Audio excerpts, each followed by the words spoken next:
Hello everyone, welcome to the channel that is crux course. तो इस video में हम बात करेंगे जनरली इनैंशियोमर्स के बारे में।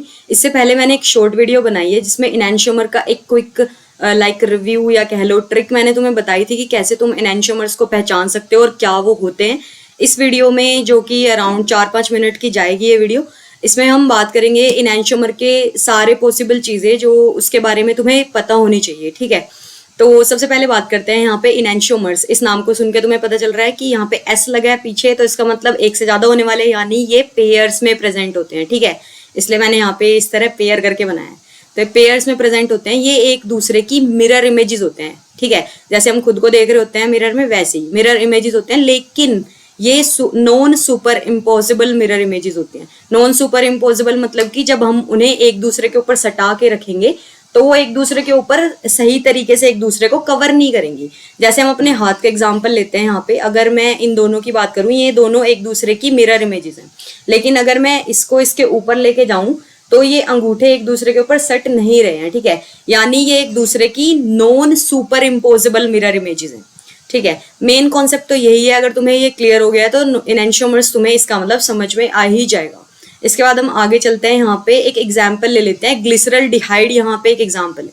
तो इसमें हो क्या रहा है कि ऊपर CHO और नीचे CH2OH तो दोनों में सेम ही है। यहाँ पे ये दोनों बीच में हमने जो ये लगा रखा है ये है मिरर। तो जैसे ये मिरर इमेजेस यहाँ पे फॉर्म हो रही है, तो यहाँ पे क्या है, H इधर है, लेकिन उस वाले केस में H इस तरफ चला गया है। यहाँ पे OH इधर है एंड इस वाले केस में लेफ्ट वाली तरफ आ गया। यानी कि मिरर इमेजेस तो हैं एक दूसरे की, लेकिन अगर मैं इसको इसके ऊपर उठा के रखूं तो H तो OH के ऊपर आएगा और ये OH H के ऊपर आएगा, यानी कि एक दूसरे के ऊपर सेटिंग ही नहीं है। Non super imposable mirror images होंगी ये यहाँ पे। अब चलते हैं आगे। जो इनैंशियोमर्स होते हैं ये हमेशा ऑप्टिकली एक्टिव होते हैं, और ऑप्टिकली एक्टिव हमेशा कब होती हैं चीजें, जब वहां पे हमें कायरल सेंटर दिखाई दे रहा हो। कायरल सेंटर या फिर कायरल कार्बन यहाँ पे जो ये दिख रहा है, इसका मतलब होता है एसिमेट्रिक कार्बन, यानी कि ऐसा कार्बन जिससे 4 डिफरेंट अलग अलग चीजें जुड़ी हो। जैसे यहाँ पे CHO लगा है, यहाँ पे हाइड्रोजन, यहाँ पे OH एंड यहाँ पे CH2OH, यानी कि चारों के चारों ग्रुप जो हैं वो डिफरेंट है, यानी कि यहाँ पे कायरल कार्बन या फिर कायरल सेंटर प्रेजेंट है, जिसकी वजह से यहाँ पे क्या देखने को मिल रही है, ऑप्टिकल एक्टिविटी देखने को मिल रही है। जहां कहीं भी तुम्हें ऐसा कार्बन दिखेगा जिसके साथ चारों चीजें, उसकी चारों वैलेंसी पे डिफरेंट डिफरेंट चीजें अटैच हो, तो तुम कह सकते हो कि ये वाला कंपाउंड यहाँ पे ऑप्टिकली एक्टिव होने वाला है। ठीक है, सिंपल सा कॉन्सेप्ट है ये एंड सारी जगह अप्लाई होगा कुछ इसी तरह से।